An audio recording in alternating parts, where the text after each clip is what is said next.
bolla basirika bonna. Lwaki ebibinja ng'Abahuthi bagezaako katono nnyo ne bagamba naye sooke tulinde tulabe ekijja mu bbanga. Gw'olowooza bo bawunyiriza ki ku sayidi ey'omu Iran? Kitebe kya Mossad ekyo kyakubiddwa. Amawulire gasaka kitono nnyo munda mu ggwanga erya Isirayiri. Ebifaananyi tebisobola kubeera nti munnanga obifunanga bw'oteekwa okubeera nti obifuna lwa nsonga emikutu egy'amawulire egisinga kati gisaka kuva bweru ow'eggwanga erya Isirayiri. Mukulembeze supreme leader wa ggwanga lya Iran Ayatollah Khamenei, yes, okulabula ne sekulabula akusindisa eri eggwanga erya America n'abagamba Omumerika bakutenda, Omumerika oli w'amaanyi, Omumerika ensi yonna yonna ekukankana. Nze Omuyiraani sikukankana. Ate kyenkugamba nkitegeeza. Mu bubaka obuzannyiddwa ku TV y'eggwanga erya Iran nga bubadde buva ewa supreme leader w'eggwanga erya Iran agambye Abayisirayiri Iran won't accept imposed war, peace. Era n'alabula any US strikes on its territory will have serious impayable consequences. Twagala okubalabula abasajja Abamerika, tumanye ekirowoozo kyammwe kye mulowooza, musuubira nti mugenda kukola strike yonna ku ggwanga erya Iran, mugeze mukikole, mugenda kubeera nti mukitegeera nti eggwanga lyammwe terisobola kubeera nti liddaabirizibwa. Consequences ezigenda okujja tezigenda kubeera nga zisobola okuddizibwa emabega. Byonna byonna ng'abyogera nga wabaddewo okubwatuka okw'amaanyi mu kibuga Tehran kya ggwanga lya Iran. Isirayiri egamba enfo 40 eza Iran olunaku olwaleero zo zimaze okubeera nti munnange zikubwa, okuli enfo awafulumizibwa ebyokulwanyisa weapons production sites ez'enjawulo mu ggwanga erya Iran ezigenze maaso n'okubeera nti zikubwa omusajja Omuyisirayiri. Supreme leader agamba tetugenda kukakkana, tetugenda kuwanika, tugenda kusigala nga tubateekako akazito, tugenda kubateerako embeera enzibu. Ebadde strong message okuva ewa Ayatollah. Abamu bagiyise strong message about retaliation from the supreme leader Al Khamenei. Abagambye mwe temugeza. Omumerika kiteeke mu bwongo, omala okikole olabe. Bino byonna nga tubyogera nyongera okujjukiza nti programu ya Mpulidde Kamenye tusibako bannaffe aba Coca-Cola akanyogogo obulungi kafune obeere nako ku kidaawo buli bwenkuwa eggulire nga weemiisaayo okendeze ka pressure. Oba oli ttiimu Isirayiri, oba oli ttiimu Irani, ekigenda okendeeza ku ka pressure. Buli omutima bawulira nga gubugumye. Hajati Semugenze, Hajati Mariam Sultan, Hajati Nakayita Mariam, Mama Shafi, mu bitundu ebyesanga. Buli bawulira nga omutima gwokya bwe guti, bawulira amawulire genja okuleeta, olire nga omutima gubuguma. Ebuze wano nga wookya, ng'oyiwawo kakooko akanyogogo obulungi, ng'ekintu kitambula.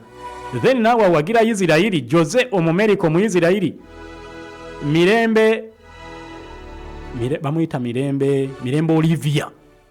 Naawe osobola okuyiwayo kakooko buli bw'olira nga ndeesa agabugumya omutima ng'oyiwayo ka Coca-Cola akanyogogo obulungi, ate kasobola n'okugirako erinnya lyo okanywa nga bw'olaba ku linnya lyo wali eri otegere nti kituufu baakakolera ggwe. Mu mbeera eno gye tulimu tugenda kusumulula binene byokka. Mpulidde Kamenya. Ebisinga Nuhu yabikugambye wali, obulumbaganyi obwakoleddwa eggwanga erya Iran, omuzingo ogwakozeseddwa ogwalese nga buli omu awuniikiridde, gwe basindikira Isirayiri ebyokulwanyisa Isirayiri eyateekawo interceptors ez'omu Isirayiri ne zitakwata muzingo ogwo ne gugenda guhitinga targets ez'enjawulo.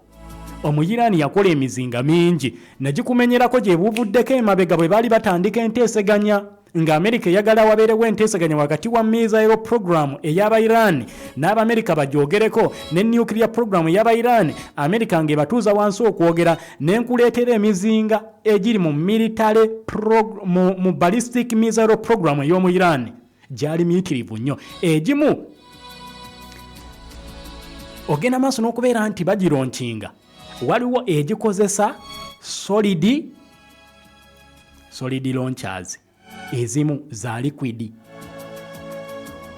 fuel, ezimu za solid fueled emizinga egyo nga ne kilomita gye zikuba mpitirivu nga bw'okiwulira. Egimu ku gyo ogenda kubeera nti ogitegeera.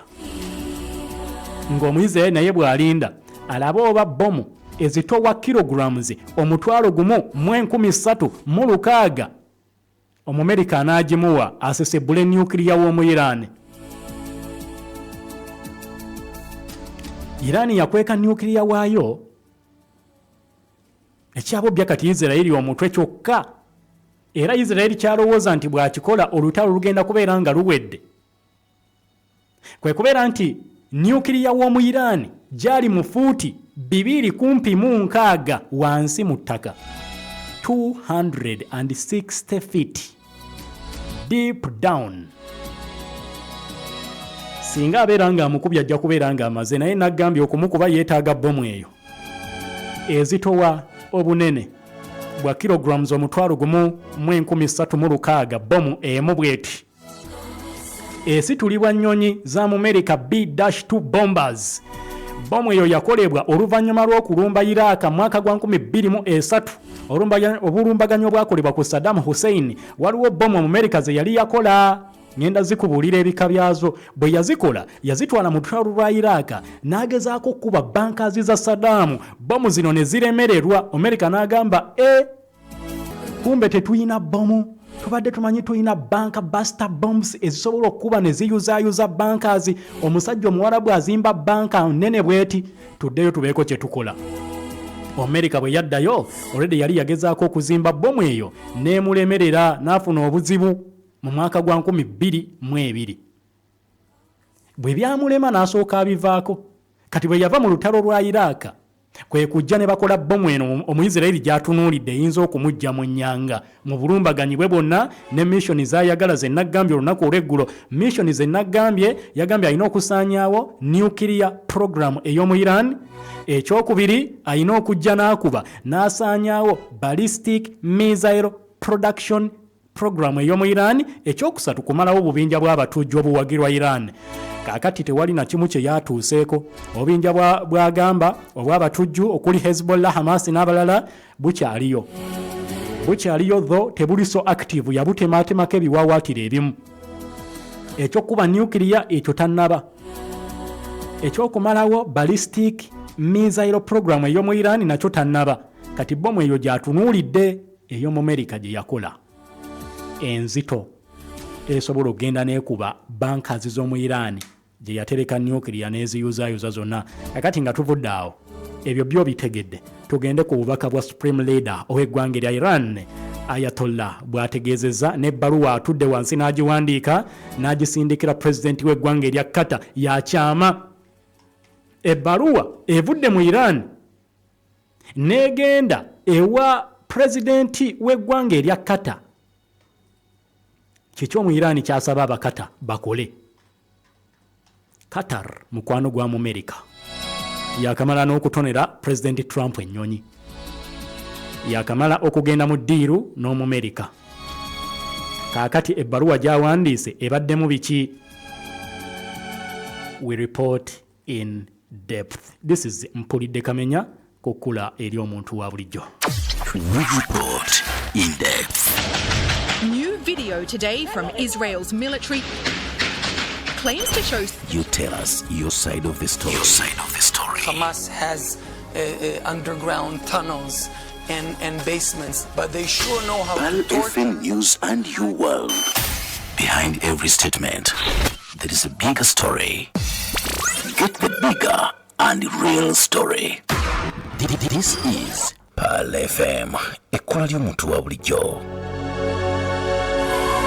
Ekkula ery'omuntu wa bulijjo bino byonna okubiyiga okubinoonyereza n'okubireeta weetaaga otwala omwana ku Apple Skills Institute asooka asome amasomo g'ebyamawulire ayagala kuyiga kola ku radio oba ku TV ayagala kuyiga radio production and TV production ayagala kola mu control room ya TV ayagala kuyiga kwata kamera ayagala kuyiga ku editinga bifaananyi oyagala kuyiga ku editinga videos oyagala kuyiga bya kukale oba bekale akole kekisi eziriko oba ez'omulembe genda mu Apple Skills Institute ettendekero lisangibwa wano mu kibuga ky'eggwanga ekikulu Kampala ku Martin Road wogenda okubasanga okyamira ku City Oil ya Martin Road n'okwata ku luguudo lwe bayita Bakari Road bw'oyita awaali theatre ya Katulubwama bweyongera maaso awo waliwo hotelo bagiyita Tagi Hotel we basangibwa awaali Pearl of Africa Radio awakadde wali awo we bali abannaffe aba Apple Skills Institute nabwe kitutwalayo omwana babeere nga bamuwandiisa atandika okusoma tuition yoyo yennyini asoboka eri buli muzadde bakubire ku namba eri 0752 075 225 075 225 075 ye Apple Skills Institute bateeka sente mu programu eno eya mpulidde kamenya tugenze ku bubaka bwa Ayatollah al-Khamenei ow'eggwanga erya Iran bwaweereza Omumerika.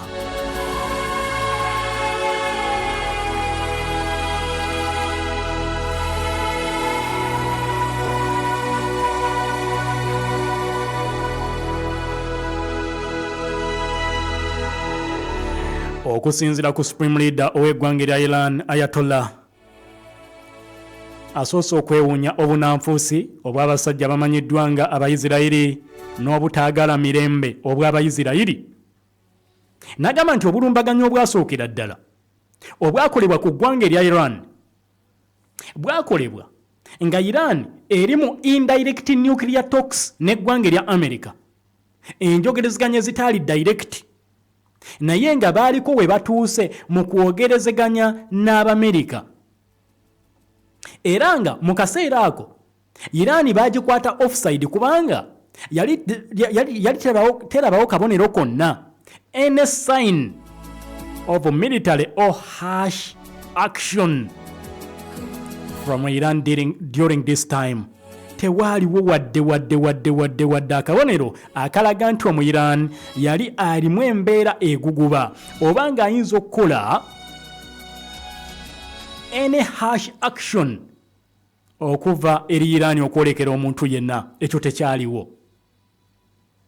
Ekyokubiri, Ayatollah ng'agenda maaso n'okubeera nti yeewuunya abasajja amanyiddwa nga Abamerika n'agamba Abamerika musaana mukitegeere nti eggwanga erya Iran tetugenda kusarendalinga, tetugenda kuwanika, tetugenda kuteeka wansi kyakulwanyisa kyonna. Ekyo kyo mukiteeke mu bwongo bwammwe mukitegeera Abamerika. Iran tagenda kuteeka wansi kyakulwanyisa kyonna, tagenda kuwanika, tagenda kufiirwa lutalo luno oba tagenda kuwangulwa. Ekyo kyabawadde assurance Ayatollah. N'abagamba any American military intervention will bring about irreversible damage. Singa America mukeera ku makya ne mwenyigira mu lutalo luno ne mulweyingizaamu, damage egenda okujja gye muli egenda kubeera nga ne bwe mujjajjusa temukyasobola kugijjawo, egenda kubeera ng'ezzegawanye ya Ayatollah. Ekyokusatu,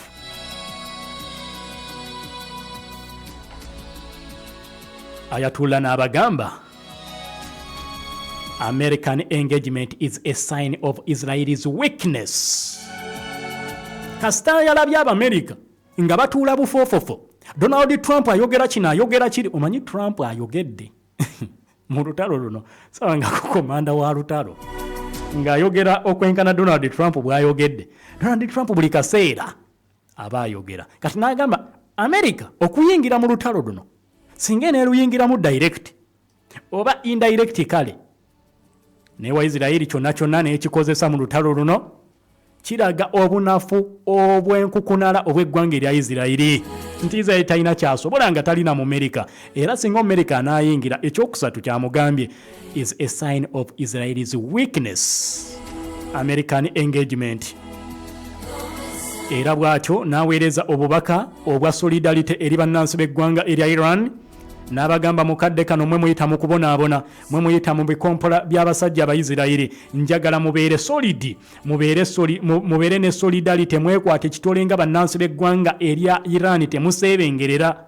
Ayatullah bw'abagambye. Jjukira Ayatullah ng'abagamba bino nga omukulembeze w'eggwanga erya Isirayiri Benjamin Netanyahu yavaayo n'asaba bannansi b'eggwanga erya Iran n'abagamba mubonyeebonye ebbanga, babanyigiriza ebbanga, kye kiseera musituke, muwakanye gavumenti y'eggwanga erya Iran, mwekalakase mu ggwanga erya Iran, kabe kasinge wabeerewo okukyusa kw'obukulembeze mu ggwanga lyammwe, otherwise gye mulaga teri amanyiiyo, muli mu kizikiza kye mutunuulidde. Kati Ayatollah abagamba puliizi bannansi b'eggwanga erya Iran muyimirireewo bwasimba, temubaako kye mutya kyonna, temubaako kutiitira kwonna, kye muba mumanya nti olutalo luno Iran egenda kubeera nti ebabeererawo, era bano tugenda kubalaga ki kye tulinawo ye mu Iran. Ayatollah bw'amaze okufulumya ebyo, Russia n'erabula. Omurussia alabudde. Omurussia alabudde, agambye Omumerika sebo beera mukakamu, beera mugumiikiriza, topapa. Message y'Omurussia wuliriza bulungi. Kumusa mukatonyeze mwenda FM Ekkula ly'omuntu wa bulijjo 107.9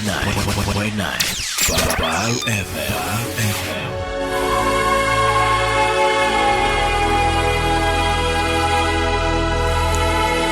Omurussia bw'atyo n'avaayo n'ategeeza Omumerika mu ngeri y'okumulabula. Ba Russian officials be bategeezezza Omumerika ne bamugamba US singa evaayo okuyamba ku ggwanga erya Isirayiri could destabilize Middle East. Singa Omumerika ovaayo n'ogezaako okuyamba Isirayiri mu ngeri emu oba endala, n'ogezaako okwagala okuyingira olutalo n'obutera, abaana baleke beemale eggayaŋŋano. Amerika nti eteeka okuleka abaana bano beemale eggayaŋŋano, keeneeyingira mu lutalo emaze okwonoona Middle East yonna. Ye mu Russia. Deputy Foreign Minister w'eggwanga erya Russia amanyiddwa nga Sergei Ryabkov avuddeyo n'alabula Abamerika n'abagamba nti direct US military assistance to Israel could radically destabilize the situation in the Middle East. When an air war between Iran and Israel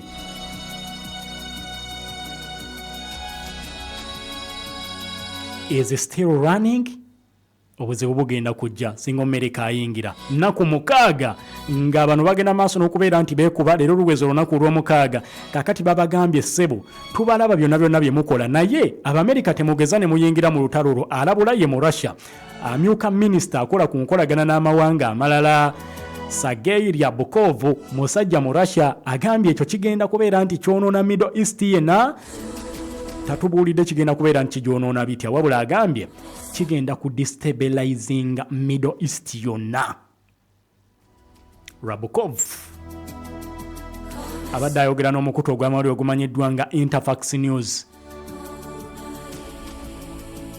Bw'atyo n'agamba Abarussia ffe kye twagala okulabula, twagala kulabula munnaffe Omumerika against supplying such assistance to Israel, okwewala okubaako obuyambi bwonna obw'ebyokulwanyisa bwayongera okuwa eggwanga erya Israeli, or even considering it, wadde okukonsidaringa eggwanga erya Israeli n'okuliwa ebyokulwanyisa.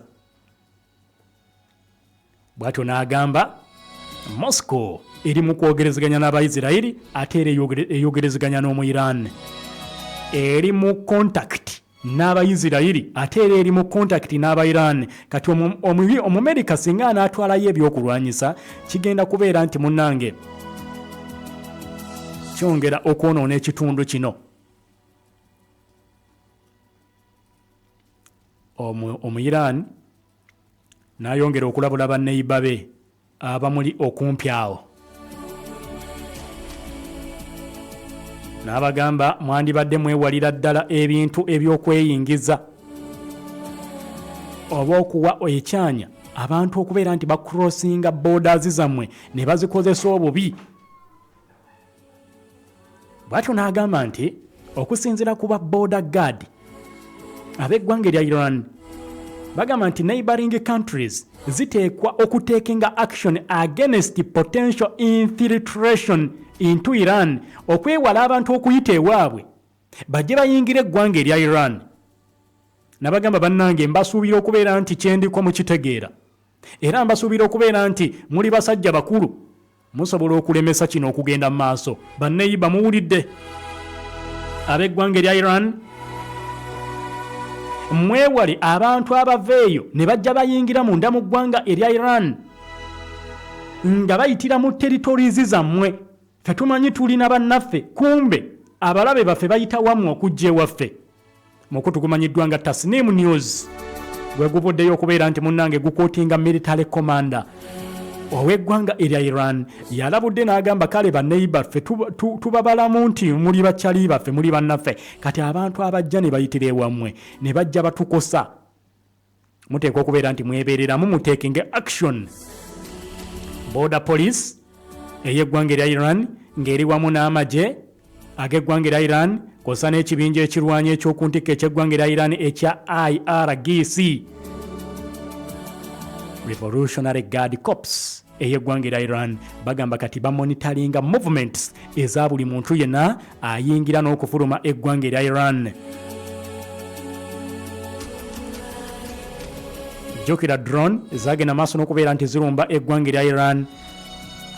Waliwo car bombing ezagenda maaso n'okubeera nti zikolebwa Israeli Intelligence Agency abaali munda mu ggwanga erya Iran. Kati Omuyirani ng'agamba bano Abayisirayiri okujja okuyingira Iran ne batuuka okubeera nti batukosa batukolako obulabe obw'amaanyi bayinza kubeera nga baayitawa. Iran bwe yakoze okunoonyereza n'ekizuula nti abamu ku banneighbors b'omusajja mu Iran baaleka Abayisirayiri ne bayitira ewaabwe ne bajja beesolossa ne bayingira eggwanga erya Iran bwe batyo ne bamaliriza nga eggwanga lyabwe balikosezza. Kati agamba ffe tusuubira buli neighbor waffe yenna agende maaso n'okubeera nti yeebeereramu kubanga singa ate kizuulwa nti omulabe yayita waagundi nti yayita mu compound yo n'abuuka ekikomera n'agwa ew'omulala ng'okitegedde nako nabo buzibu buli awo.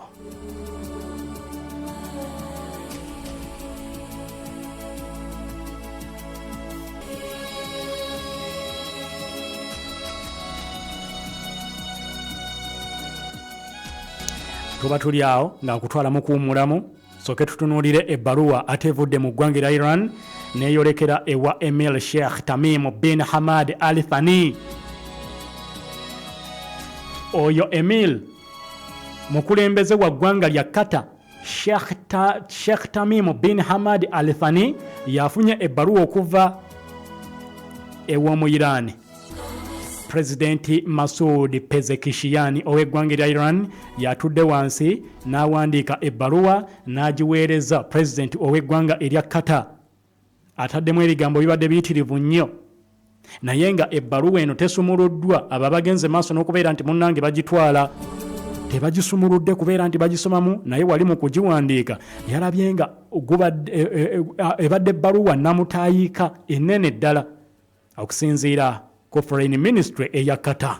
Bagamba ebbaluwa okuva mu Iran tugifunye bulungi ddala. Kontenti waayo tariviiringiddwa, ministry temwogedde.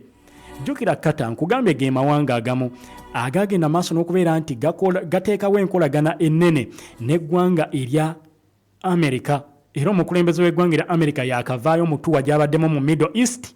Tetumanyi biki bye baayogera eby'omunda bati batugamba basinze kutunuulira nnyo trade deal ne peace mu kitundu ekyo.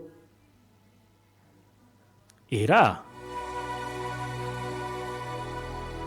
Qatar ge gamu ku mawanga gabadde googerezeganya n'eggwanga erya Amerika era kati boogerezeganya n'Omuyisirayiri okubeera nti bakkaanya ku ceasefire nga bagamba bandyetaaze okuresuminga baddeyo mu military talks n'omu Iran batule wansi boogerezeganye. Bati omu Iran yagamba otawo terunaggwa lutandika butandisi.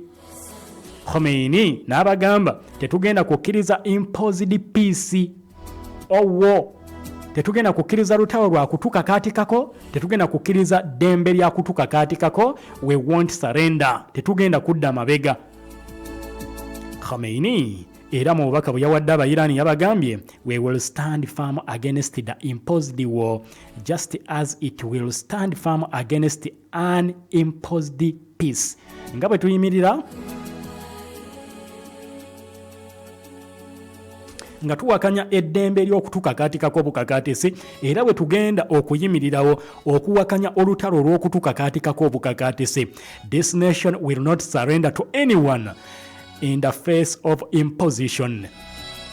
Tetugenda kubeera nti tussa wansi ebyokulwanyisa, tetugenda kuwanika eri muntu yenna okubeera nti mukitukakaatikako bukakaatisi nti mulekulire, rather muwanike, musarendalinge. Tetugenda kusarendalinga olw'okubeera nti gundi atugambye. Khamenei nga agamba statement ezikolebwa mu kulembeze wa America. Khamenei agamba statement ezikolebwa Donald Trump ng'agamba ezo abo abamanyi Iran n'ebyafaayo by'eggwanga erya Iran bandibadde bayamba President Trump ne bagenda mu maaso n'okubeera nti bamunnyonnyola Iranian n'ebyafaayo byabwe be baani abasajja abafarisi. N'agamba nti ekisookera ddala, know that Iranians do not answer well to the language of threat. Trump mumuyambe kategeera ebyafaayo eby'eggwanga lya Iran. Iran teyanukula, tetakwanukula bulungi ku bubaka obw'okutiisatiisa oba olulimi olutiisatiisa. Eyo si nkola yaffe. And the Americans should know that any US military intervention will undoubtedly be accompanied by impenetrable consequences. Ekyo kyo yakibagambye emirundi egiwerako, n'abagamba Abamerika temweyingiza mu lutalo luno kubanga si lwammwe era temugeza ne mulweyingizaamu. Kakati ng'amaze okwogera ebyo, nange nengamba kankolemu katono nnyo bwe nti bwe nkomawo ngenda kubuulira Recep Tayyip Erdogan wa ggwanga lya Turkey.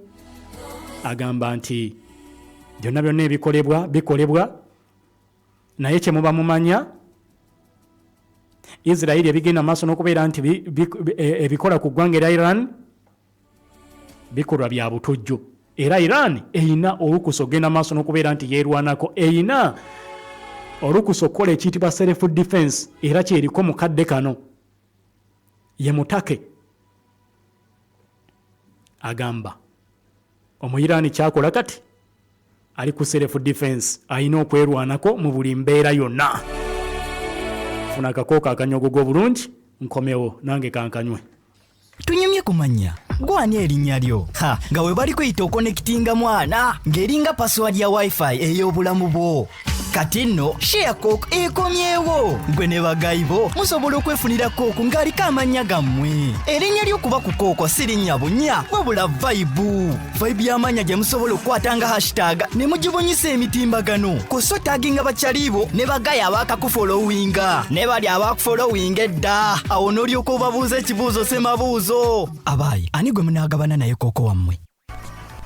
Oweduka mama agambye muweeyo pembe. Wabula pembe buto wa pembe, sabuni wa pembe star, oba engano ya pembe high quality flour. Anti byonna mbirina ebintu bya pembe biri ku mutindo gwa waggulu nnyo. Kyapati bw'ozikandisa engano ya pembe n'osikisa pembe oil ate engoye n'ebintu n'obyozesa pembe star soap, obeera naawe pembe tobuzaabuzibwa. Buuza pembe oil, pembe star soap oba pembe high quality flour. Engano ya pembe bisangibwa mu maduuka ne supermarkets zonna mu ggwanga ate ng'akabeeyi kalungi nnyo. Mpazi maama yakutumya eki? Butto wa pembe. Owange oli otya leero? Ndi bulungi. Twetegekera nnaku nsobola okubaako n'abantu b'ennyamba okubawa ku mmere. Lowooza ku bulamu bw'abantu. Tulowooza ogula obunga bwa kasooli n'eŋŋano okusobola okukola obuugi ne capati. Era amagezi genkuwa kwe kukozesa akawunga n'eŋŋano ebya Supreme ebikolebwa aba Mandela Millers. Spring Flour agira mu bunga obwa kasooli n'eŋŋano alimu ebirungo ebizimba omubiri ateereddwamu ebirungo ne vitamins mwenda. Eŋŋano ya Supreme egonda era ng'ekozesa ne butto mutono. Musange mu supermarkets ne mu maduuka gonna okwetooloola eggwanga. Supreme Flour akolebwa aba Mandela Millers e Busega ku roundabout Masaka Road. Obubenje obusinga ku kkubo buleetebwa mipiira naddala ku biseera by'enkuba kati vuga ng'oli safe ne SMK Tires bakuleetedde emipiira emiwangaazi egy'emmotoka ennene n'entono gamba ng'egya Pirelli, Firestone, Bridgestone, Gitti Radio, Yokohama, Goodyear, MRF ne Dunlop Tires gyonna mipiira miwangaazi tugikuleetedde ku SMK Tires tusange ku Bombo Road opposite ne Rubis Petrol Station oba tusange Ntinda ku Shell Petrol Station ne bwe bajja ku Rubis Petrol Station oba tukubireko ku 0700 78 41 oba ku 0772 5 76 ku lw'ebika by'emipiira gy'emmotoka eby'enjawulo tubuze emmotoka valves, ordinary and sport rims eza trucks n'emmotoka entono ate mu buli kika okuva mu nsi ez'enjawulo. SMK Tires. Buli muntu kimukwatako okuyiga okusoma Quran, okugifumiitirizaako n'okugitegeera. Kati ku Pal FM. Buli lwa Monday okuva ku ssaawa 11 paka ssaawa 12 ez'okumakya tukusaba okululidde programu naawe osobola okusoma Quran mw'ogenda okuyigira bute bwe basoma Quran otandika otya okusoma Quran, mateeka ki agafuga omusomi wa Quran na buli kimu kyonna kye wandyetaaza okutegeera ku kusoma ekitabo kya Allah. Lw'owulira nga basoma Quran nkusaba teekayo akadde owulirize. Okusoma Quran kya bbeeyi era omuntu agimanyi abeera mwensiimu kuno ku nsi ne ku akhira. Omuntu asoma Quran alinza atya okwewala okukola ensobi ng'ali mu kugisoma. Kati yiga okusoma Quran mu programu naawe osobola okusoma Quran buli lwa Monday ssaawa 11 paka ssaawa 12 ez'okumakya ng'ekutuusibwako Twahira Islamic Center Online School. Lydia, eyakava China wiki 2 emali yetu oli mu kutikula. Yo wange gwe tonnatikula. Nyabo, kampuni gye nasooka okukozesa emali yagireeta oluvannyuma lw'emyezi 6. Oba gwani akkolera? Toddamu kubonaabona kampuni ya Ship with Us ebimalanga bulijjo. Ship with Us bazza kutwanguyiza mu by'obusuubuzi. Batambuza byamaguzi okuva China okutuuka e Mombasa mu nnaku 17 zokka, ate okubijja Mombasa okutuuka e Kampala mu nnaku 3. Oyagala kuleeta container namba oba oyagala kugatta ne banno kye bayita groupage, byonna babikola. Osobola okuweereza ne ssente eri ba suppliers e China ng'oyita mu ba Ship with Us nga kino bakikolera ku bwereere. Bakuyambako n'okufunira ba supplier abatuufu okuva e China wamu n'okulambuza obutale mu China ate nga bakola ne clearing and forwarding. Basangibwa ku Master Plaza level 2 room number S13 ku Bombo Road okulina na Equatorial Hotel. Okumanya ebisingawo okubira Yusufu ku noti 7 noti emu 46 16 9 oba ku address ye China ku +861 3 6 82 5 75.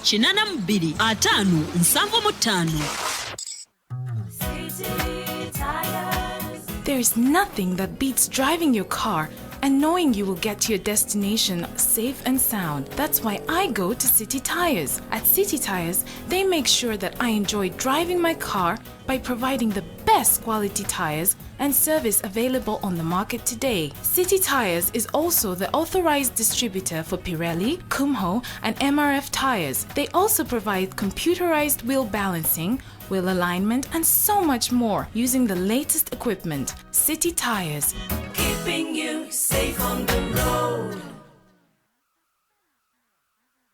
Tunyumye kumanya gwani erinnya lyo nga we bali kweyita okonekitinga mwana ng'eringa password ya wifi ey'obulamu bwo.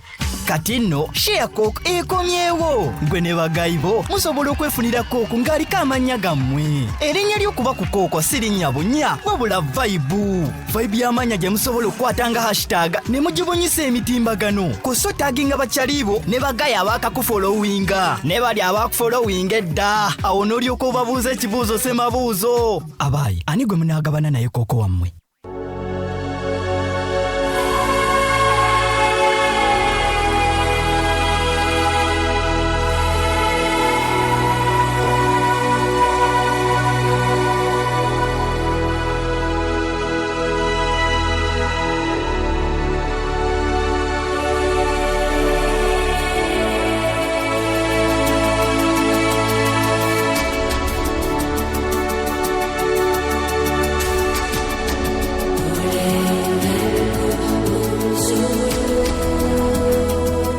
Omukutu gwa 10 kutonyeze mwenda Part of Africa Radio ekule lyo muntu wa bulijjo program mpulidde kamenya nkyali ne bannaffe aba Coca-Cola wamune Apple Skills Institute ettendekero eryakuguka mu kusomesa abantu amasomo g'ebyamawulire twala y'omwanawo abangulwe enamba eri 0752 225 0752 075 nya rather 25 075 200 500 200 ojja kuba oyogerezganya bulungi ddala n'aba Apple Skills Institute. Njuki Abdul Swabul n'ogamba nti timu Iran kuba tulina mu Juni Justice n'ogamba nze ambassador wa Russia ku Northern Bypass nze kwendi. Senyonjo Abubakari n'ogamba assalamu alaikum wa rahmatullahi wa barakatuh. Wa alaikum salam wa rahmatullahi wa barakatuh. Mulangira Ronald n'ogamba Kisugu Namuwongo Kampala Uganda kwetuli tubeerako nnyo mwebale nnyo abali Ekisugu mukulembeddwa Mulangira Ronald. Nasoro Reste n'ogamba I'm live now.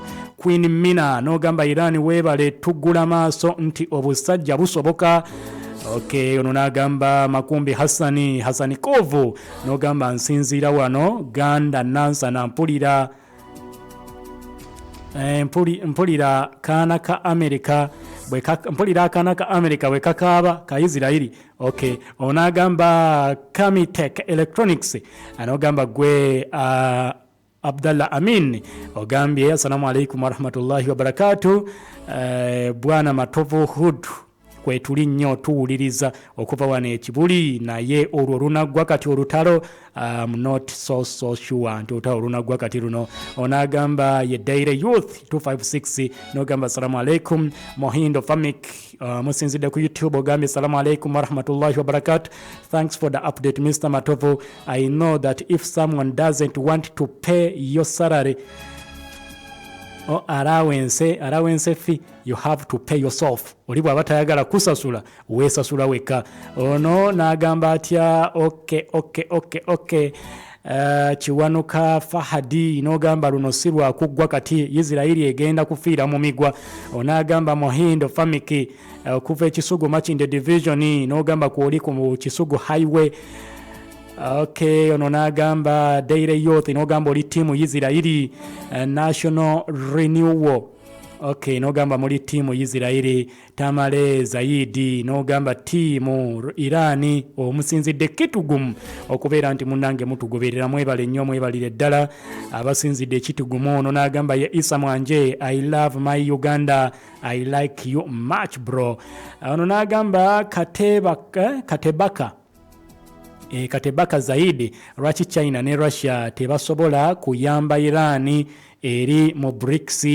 Ogambye lwaki tebajja ne bagitaasa Irani ate ng'eri mu BRICS butereevu. Nkugambye nti omurasha okusirika is not a fool, si musiru alina kyabala omurasha.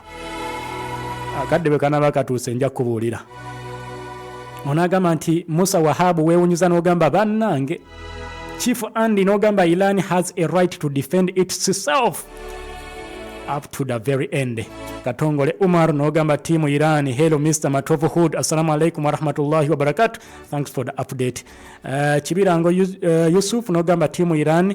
Gali wango Muhammad ogambye broko etuli Grand Corner mwena mutumbudde. Kiwanuka Fahadi nogamba ate Iran tenna sababu yambi nga Israeli bwe busaba. Masiko Abdul nogamba nange nange tonerabira sebo. Okay, nawe nkulabye Masiko Abdul. Kyeswa Abdul nogamba osinzidde Gomba. Amoni Kakoza timu Irani. Kiwanuka Fahadi nogamba nti timu Israeli mwetaaga kutuga. Gali wango Muhammad nogamba nti broko etuli nnyo tugoberera. Semugenyi Mush nogamba Semugenyi Muzamiru from Katwe timu Irani. Assalamu alaikum wa rahmatullahi wa barakatuh. Muli bayitirivu nnyo sinza kuba malayo mu kutugwa YouTube kwe muli nnyo mutugoberera. Wilba Masaka kyabakuza nogamba nti bakuwulira mutumbudde. Kabanda Azizi musajja akuba akasajja knockout tuveewo. Okay, omusajja kigwogamba akube knockout. Hiridi Kirunda nogamba one love. Serwadda Kevin n'ogamba tiimu Iran, Gali Wango tiimu Iran, Kenge Fahadi n'ogamba tiimu Iran, Kabanda Azizi n'ogamba nti tiimu Iran from Mitiana. Serwadda Kevin, thanks for the show. Kiwanuka Fahadi rather gw'osembyeyo. Kiwanuka Fahadi n'ogamba Iran ku bataata. Sadiq Wagaba n'ogamba osinzidde from Shero Kanyanya n'ogamba thanks for the update kwe muli nnyo mugoberera ensonga. Tuddeyo mu nsonga ennene. Muzinga gwakozeseddwa ogwafata gukyatakuza bangi omutwe. Mbaddeko ne sheekhe wange omu nangamba wagulabye ne mugana nagulabye gutadde buli omu ku bunkenke. Ono kyayogedde nti omwirani tannasaba buyambi kituufu, tannaba kugamba gundi nti bannange munyambe wano oba munyambe wali, wabula yagamba ngenda kulwana paka ku ssaawa esembayo. Njogera bino gw'owuliriza amawulire agava munda mu ggwanga erya Iran mu kadde kano. Spokesman owa Ministry of Roads and Urban Development alangiridde mu ggwanga erya Iran n'agamba domestic and international flight cancellation until 2 a.m. alangiridde teri nnyonyi ebuuka mu bbanga. Domestic and international flight zonna zisaziddwamu mu ggwanga erya Iran paka olunaku olw'enkya ku Lwokuna ku ssaawa zijja kubeera 8 ogw'ekiro. We bajja okulaba kyekiddako, naye kati mu kaseera kano tewali nnyonyi ekkirizibwa kubeera nti munnange ebuuka mu bwengula bw'eggwanga erya Iran. Basooke bagirekera obwengula.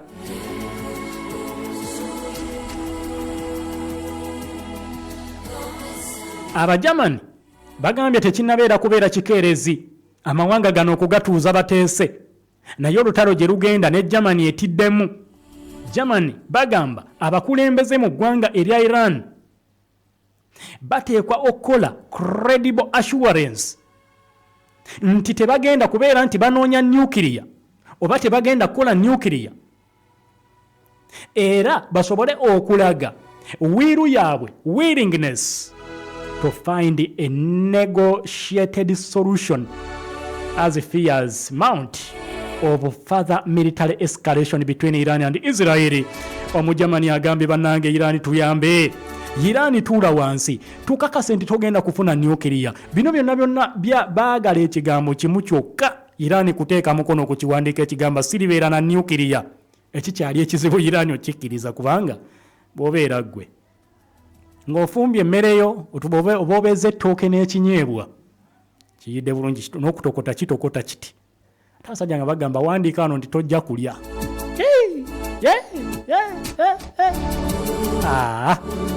Is not more ready for that. Ateese siribeera na nuclear. Fumbye ettooke bw'obeza ekyennyanja. Musajja nagaana okulya ebyennyanja. Wano temulya byennyanja, ffe tuteekwa okulya ebyennyanja, tonatuusa leve erya byennyanja. Kati wandiika wano nti tojja kulya kyennyanja tukiyiwe. Germany egamba we are still ready to negotiate a solution, however Iran must act urgently. It is never too late to come to the negotiating table. If one comes with sincere intentions, then we are ready. Beba German bagamba tekinnabeera kubeera kikeerezi, tukyalinawo akakisa akatuula okuteesa ku solution ku nsonga zino. However Iran eteekwa okukikola mu bwangu ddala, kubanga tekinnabeera kikeerezi. Bajje ku negotiating table batuule, Israel wali, Iran wano, America wano, naffe Abajamani kale tubatuuze babeeko engeri gye bakkaanyaamu. Ono yabadde amakulu ayitibwa Johanna Wadeful, musajja mu Germany, yabadde ayogereza mu news conference ng'ali wamu ne munne okuva mu ggwanga erya Jordan, n'agamba tekinaba kubeera kikeerezi, tusobola okutuula ne tubaako bye twogerezeganya ne tukkaanya ku butakkaanya obuliwo. Iran egamba, Iran nakugamba nti Israel kye yakola nga bateeseganya n'Omumerika, Israel n'olumba Iran. Omu-Iran kigenda mubeerera kizibu okumuzza ku mmeeza okwesiga Omumerika nti tutuule twogere. Kati Omu-Iran agamba I have zero trust in the US and Western allies. Tewali gwe neesiga ekisoko mu Iran teyeesigaasiga. Ekyo tekiri mu DNA ekyokwesiga buli omu. Ayina twekisize mungi nnyo.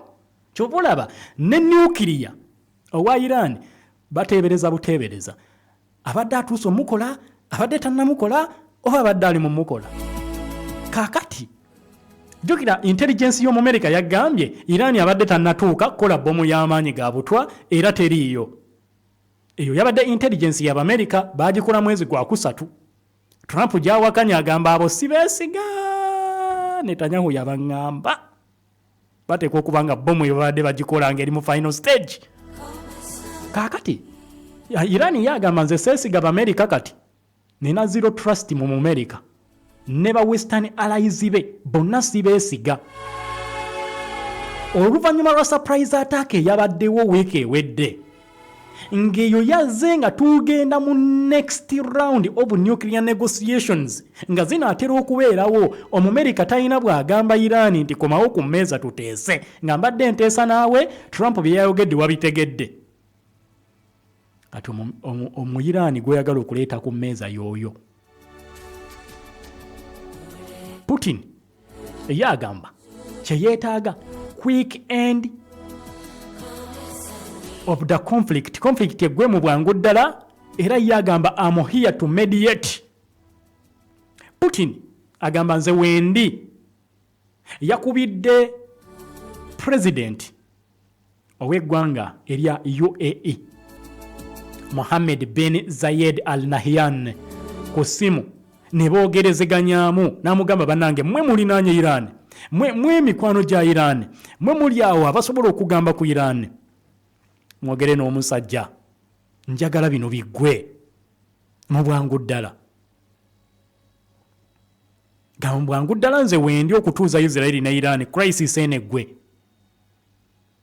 Abakulembeze bano bonna baalaze obuyinike obwennyamivu ne bagamba quick solution tugyetaaga, otherwise ekiddako tekijja kubeera kirungi eri ekitundu kyonna ekyabuwalabu. Ye mukulembeze w'eggwanga erya Russia Vladimir Putin. So Russia ng'egamba weeri nnyo okuyamba enteeseganya.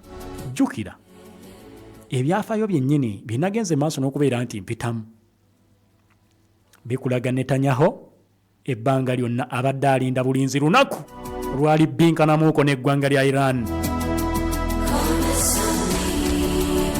Era kino abadde yakyagala dda omukulembeze w'eggwanga erya Isirairi Benjamin Netanyahu amaze ebbanga ddene emyaka mingi ng'agamba tukimanyi Iran erituuka n'ekola nuclear naye tuli binkana tulirwana n'eggwanga erya Iran.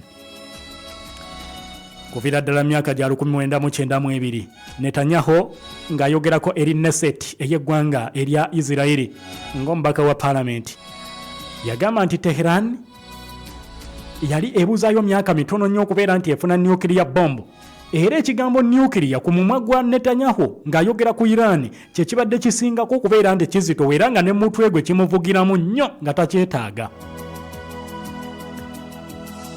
Era yabagamba within 3 to 5 years we can assume that Iran will become autonomous in its ability to develop and produce a nuclear bomb. Bwe yalangirira mu kiseera ekyo nga just yakyali MP mu Knesset n'abagamba tumanyi nti mu myaka 5 ku 3 Omuyiraani ajja kubeera ng'azimbye obusobozi obusobola okukola bomu eno eya nuclear ey'amaanyi ag'obutwa. N'agamba nti nze okusinziira bwe mbiraba Iran esaawa yonna agifuna era bulijjo alinda kufuna mawulire Netanyahu nti Iran etandise ku nuclear. Ekyo nga kyalinda kubanga yawandiika n'akatabo ke yatuuma Fighting Terrorism mu mwaka gwali gwa 1995 akatabo ako era nga yateekamu Iran nti essaawa yonna bw'afuna nuclear Israel tetujja kubeera safe. Kakati wayise emyaka egisoba 30 bukyanga warnings zino zitandika okubeera nti zikolebwa.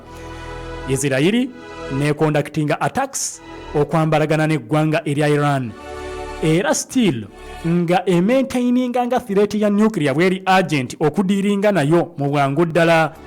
N'agamba nti if not stopped, Iran could produce a nuclear weapon in a very short time. Era abadde ateeka Omumerika ku kaliro, pressure nga y'amaanyi ng'amugamba nzikiriza omusajja mukube nga tannaba kusabukulula bomu eno, singa anaagisabukulula egenda kubeera kyattabu nnyo eri omusajja Omuyisirayiri. Abayisirayiri ffenna tugenda kubeera mu buzibu. Naawe Omumerika ojja kubeera nga tolina garanti gy'osobola kubeera nti ompa ku nsonga za security yange. That is the threat. Paka bwe yatuuse okubeera nti munnange akituukako. Kaakati bagamba atuule agambe taligikola Omuyiraani. Kyatali weeringi kubeera nti munnange akola. Tuli kukula lyo omuntu wa bulijjo kanzije kubuulire ebiteretebwa Iran byalina ebimuwaga mu kadde kano. Kuba oli agambe tannasaba buyambi yeesiga ki? N'agamba Omumerika yingira olutalo kakase. Trump bwe yamugambye nti muwanike, Supreme Leader n'agamba ekyo tekigenda kusoboka, sigenda kuwanika, ate ng'oyagala okumanya ekiddako yingira vita zaabika emipiira. eyakava China wiiki 2 emali yetuuse oli mu kutikkula. Yo wange gwe tonnatikkula. Kampuni gye nasooka okukozesa emali yagireeta oluvannyuma lw'emyezi 6. Oba gwani ekkolera? Toddamu kubonaabona. Kampuni ya Ship with Us ebimalanga bulijjo. Ship with Us bazza kutwanguyiza mu by'obusuubuzi. Batambuza byamaguzi okuva China okutuuka e Mombasa mu nnaku 17 zokka, ate okubijja Mombasa okutuuka e Kampala mu nnaku 3. Oyagala kuleeta container namba oba oyagala kugatta ne banno kye bayita groupage, byonna babikola. Osobola okuweereza ne sente eri ba suppliers e China ng'oyita mu ba Ship with Us, nga kino bakikolera ku bwereere. Bakuyambako n'okufunira ba supplier abatuufu okuva e China wamu n'okulambuza obutale mu China, ate nga bakola ne clearing and forwarding. Basangibwa ku Master Plaza level 2 room number S13 ku Bombo Road okulina na Equatorial Hotel. Okumanya ebisingawo okubira Yusufu ku noti 7 noti emu 46 16 9 oba ku address ye China ku +861 3 6 82 5 75. Buli Lwakutaano okuva ssaawa 5:30 mpaka ssaawa 6 ez'okumakya tosubwa aba Century Properties abategesi b'ebibuga by'abamufuna mpola nga bakulaga butya bw'oyinza okwejja mu bupangisa. Aba Century Properties tobasubwa. Owange oli otya leero? Ndi bulungi. Twetegekera nnaku nsobola okubaako n'abantu b'ennyamba okubawa ku mmere. Lowooza ku bulamu bw'abantu. Tulowooza ogula obunga bwa kasooli n'eŋŋano okusobola okukola obuugi ne capati. Era amagezi genkuwa kwe kukozesa akawunga n'eŋŋano ebya Supreme ebikolebwa aba Mandela Millers. Supreme Flour gira mu buwunga obwa kasooli n'eŋŋano alimu ebirungo ebizimba omubiri, ateereddwamu ebirungo ne vitamins 9. Eŋŋano ya Supreme egonda era ng'ekozesa ne butto mutono. Musange mu supermarkets ne maduuka gonna okwetooloola eggwanga. Supreme Flour akolebwa aba Mandela Millers ebisega ku roundabout Masaka Road. Tunyumye kumanya gwani erinnya lyo nga we bali kuyita okonekitinga mwana ng'eringa password ya wifi ey'obulamu bwo.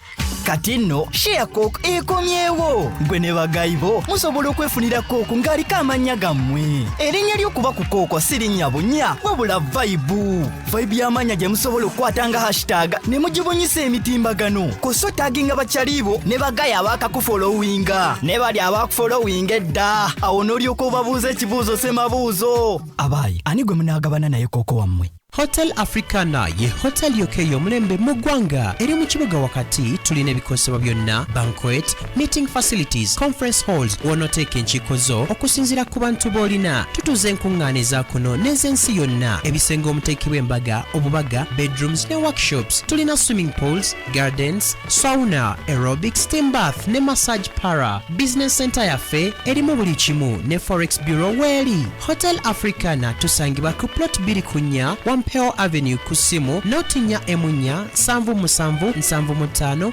noti mwenna tubaniriza. Hotel Africana ye hotel y'abana Uganda.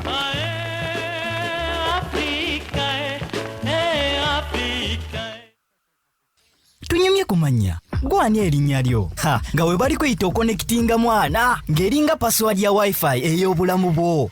kati nno share coke ekomyewo gwe ne bagayibo musobola okwefunira coke ng'aliko amannya gammwe erinnya ly'okuba ku coke si linnya bunya wabula vibe y'amannya gye musobola okukwata nga hashtag ne mugibunyisa emitimbagano koso taginga bakyalibo ne bagaya abakakufolowinga ne bali abakufolowinga edda awo n'olyoka obabuuza ekibuuzo semabuuzo abaayi ani gwe munaagabana naye coke wammwe Gano gemuli mbufunze ku Pal FM.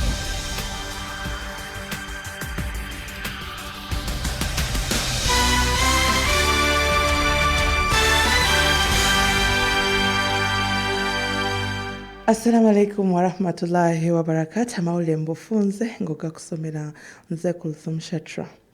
Omubaka omukyalo wa disitulikiti y'Emityana mu NUP Honorable Joyce Baagala Ntwatwa ataddeyo okusaba kwe mu kakiiko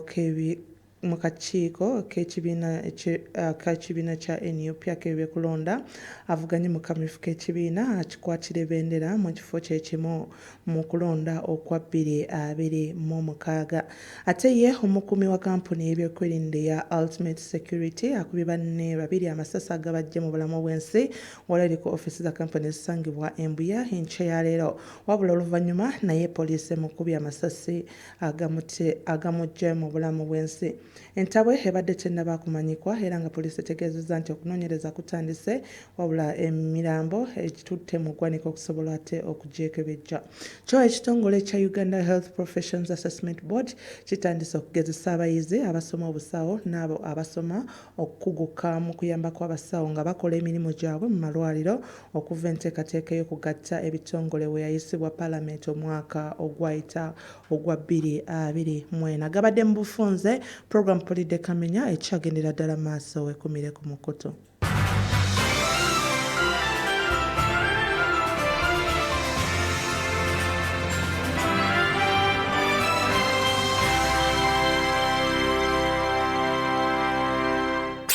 Keep to the station. 107.9 PAL FM. Oli wakati mu program MPULIDDE KAMENYA ekuleteddwa Coca-Cola.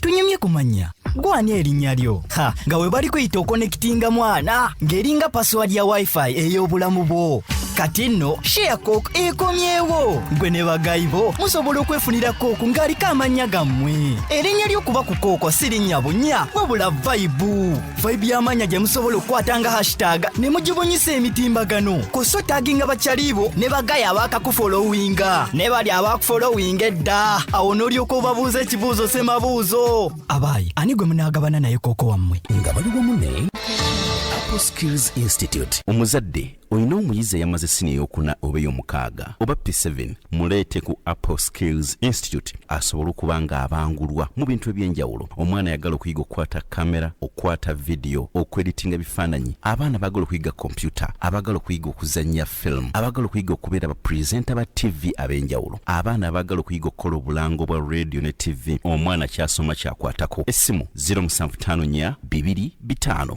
0754 225 tusangibwa ku Tagi Hotel.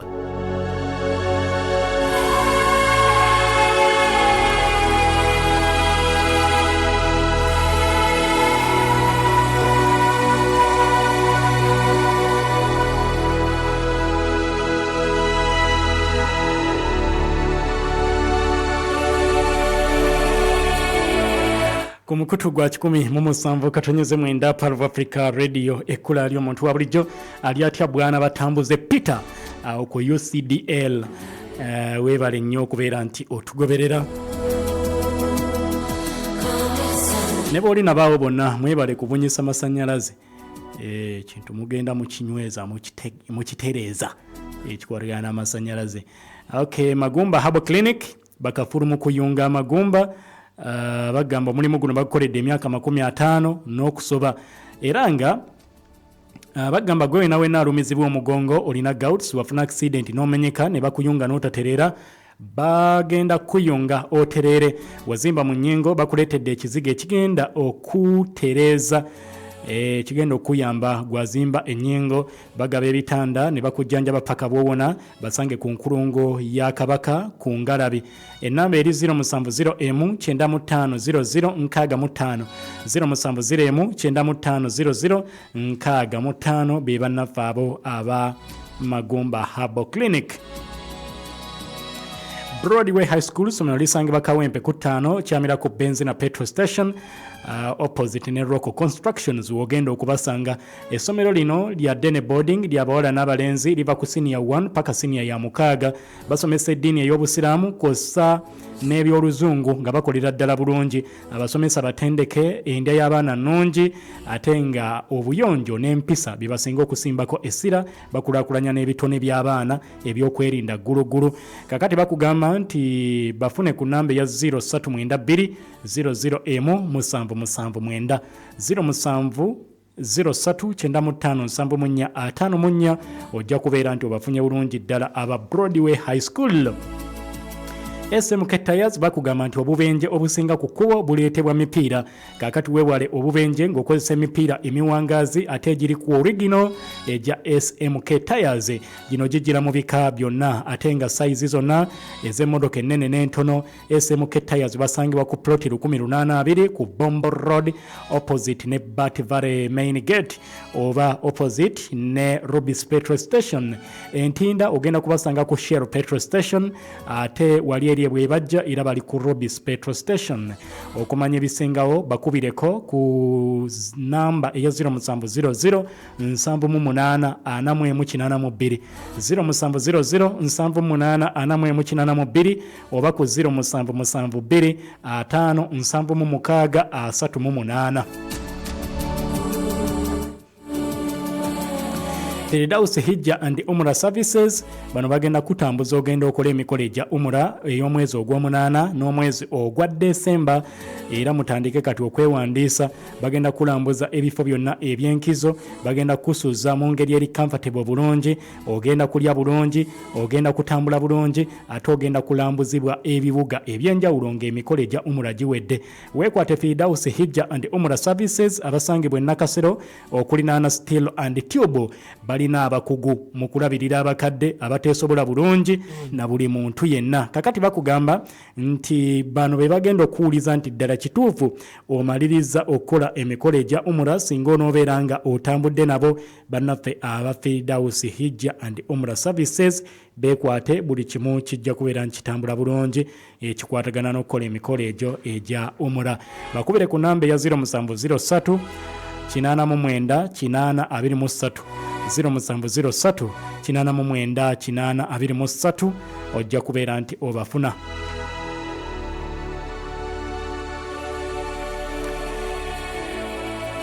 Bannaffe abakawa mpologoma nabo bakugamba nti genda weefunire kawa waabwe mulungi ddala agira mu grams 20 grams 5 1,255 ne kilo ennamba.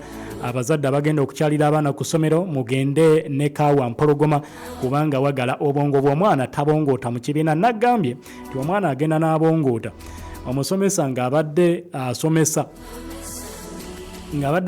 topic yaki asomesa germination n'amubuuza ekibuuzo n'ayanukula kyaki kya transpiration amugawo baddewa ng'otulo tetukula omwana olumu n'obwongo bumanyi okutalaga obw'abaana buli kaseera ng'abeera mu muzannyo. Nedda kawa mpologoma agenda kufuula omwana okubeera active mu kibiina alimu ekirungo ekyetera obwongo bw'omwana okubeera nti busaza. Nabwe kityo bagamba musange matundiro gano Wamanga ekote ku Muganzi Raza wali Agape Shines ekansanga wali B&B supermarket wali Bangafi supermarket ewakiso gyali Sombe supermarket emukono Senana hypermarket ku Buganda Road Quality supermarket ekitende Kintu and Sons retail shop wali eri Buloba wali. Abasuubuzi mubakubire ku namba ya 0703 62 5703 oba ku 075 85 be bannaffe abakawa mpologoma ojja kubeera nti omufuna bulungi ddala kawa mpologoma omuwoomu okuzaama.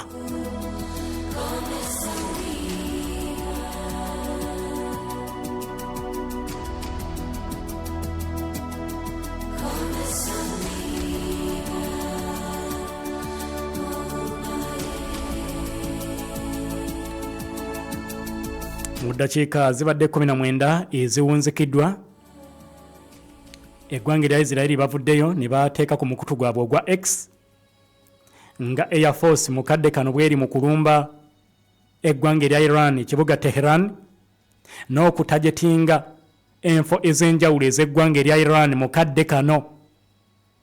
Breaking 19 minutes back ku mukutu ogwa X.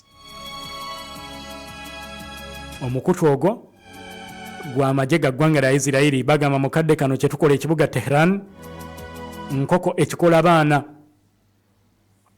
Bino byonna nga Israeli ebifulumya nga bamaze dde okututegeeza nti enfo 40 eza gavumenti ey'eggwanga erya Iran bagenze maaso n'okubeera nti munnange bazikuba amakyago olunaku olwaleero. Israeli Air Force fighter jet bagamba nti yabadde yamaliriza dda a wave of strikes against military targets in western Iran under the direction of the intelligence branch. Okusinziira ku magye g'eggwanga lya Israeli bwebaka bwe baataddeyo ku makya nga bagamba nti bagenze maaso n'okubeera nti bakuba enfo ez'enjawulo ez'eggwanga lya Iran era nga bagamba bakozesezza fighter jet ennyonyi ennwanyi zaabadde 25 ezakoze obulumbaganyi ku nfo 40 missile infrastructures ez'omu Iran.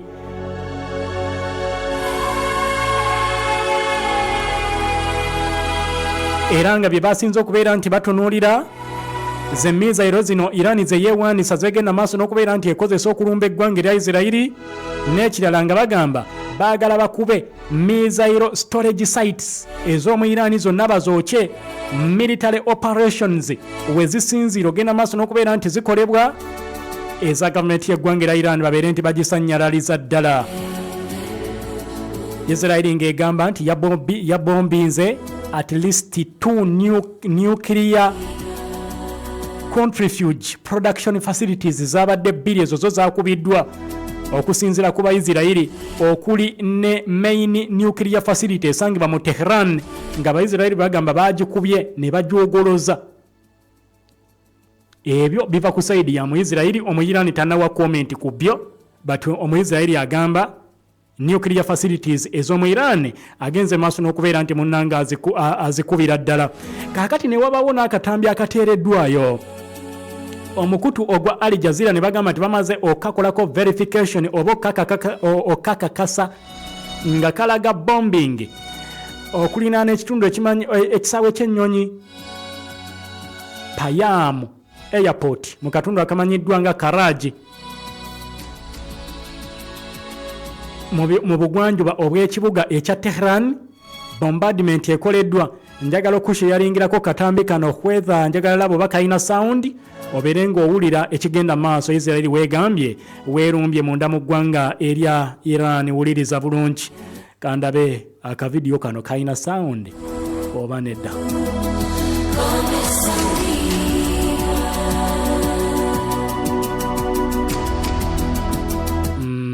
Tekalina sound naye nze wano mba nkiraba kati musabe nnyo TV ejje eya Pearl of Africa TV tugiyite Pearl TV. Ka video tekalina sound mbadde njala nnyola owulireko ku kigenda maaso akatambi akateereddwayo kakwatiddwa lyandooza badde ku kizimbe waggulu n'asobola okufiriminga ebigenda maaso eri mu Tehran ku bulumbaganyi obukoleddwa. Olumbaganyi buno nga bukolebwa Omuyirani biki byayina mu aseno ye beweetaaga okubeera nti munnange otegeera.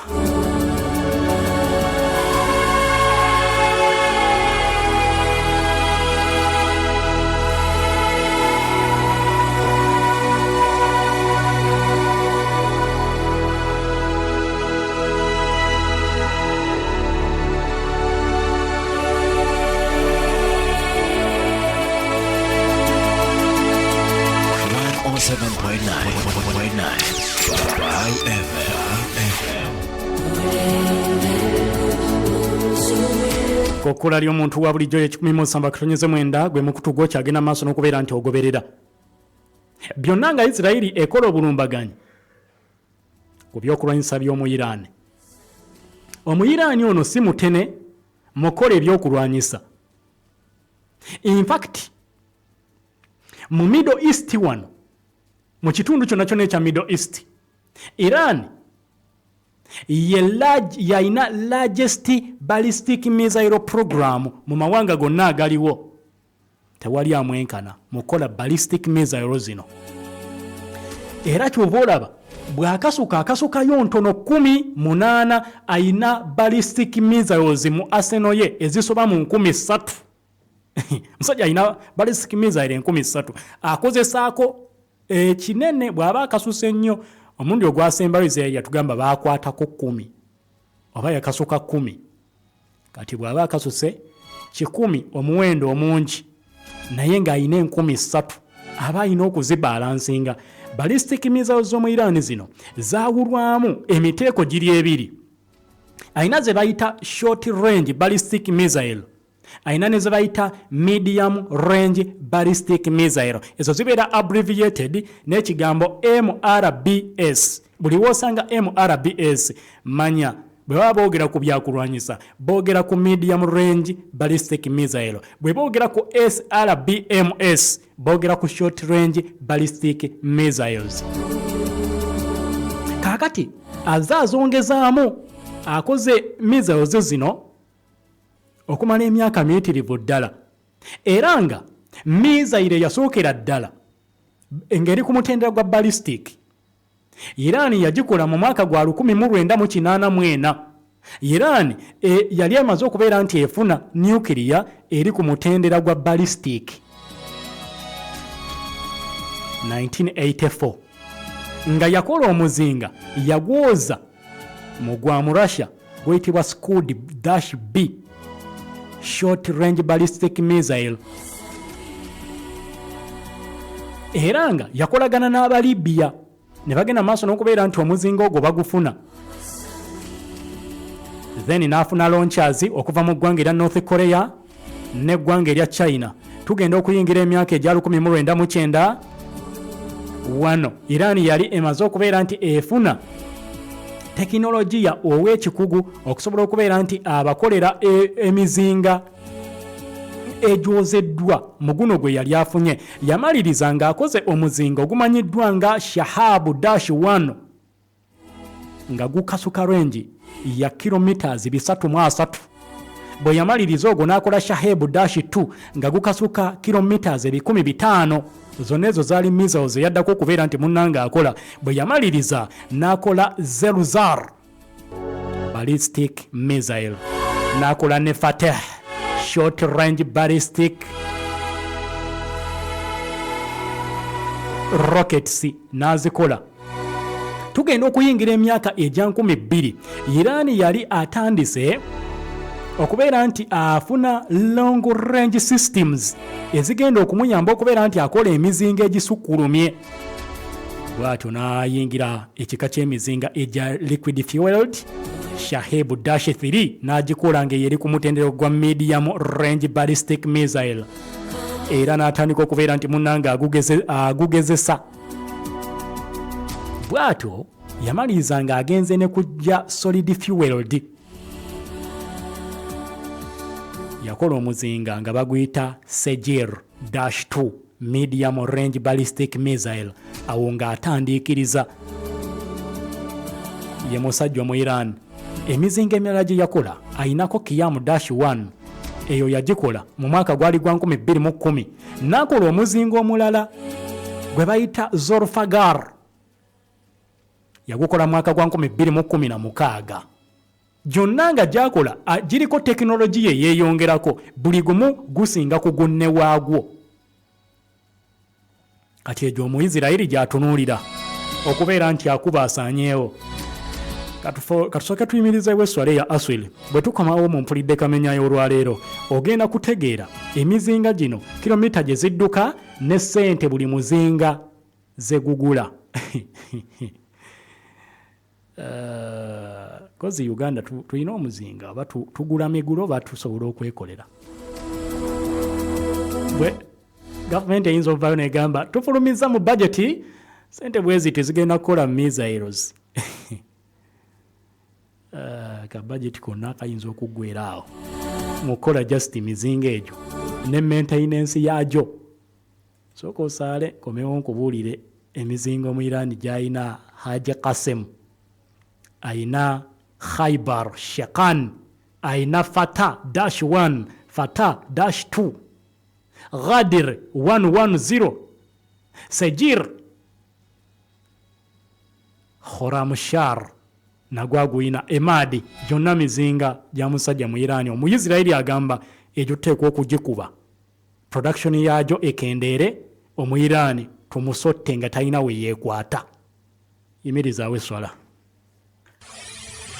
Adhan ku 17:9 PAL FM ekuleeteddwa BMK Group of Companies nga bali wamu ne Muna Herbal Mouthwash weegendereza agabbe obutakuguza bicupuli bya ddagala erigenda okukulaza n'okugyamu amannyo ng'eddagala ettuufu okugajjanjaba eryakakasibwa National Drug Authority weeriri mu pharmacy ne drug shops baliyita Muna Herbal Mouthwash era n'ewaka lyetusenyesa Muna Herbal Mouthwash nga bali wamu ne Nkoba Islamic Senior Secondary School Ekawempe Tula Kinyarwanda Zone.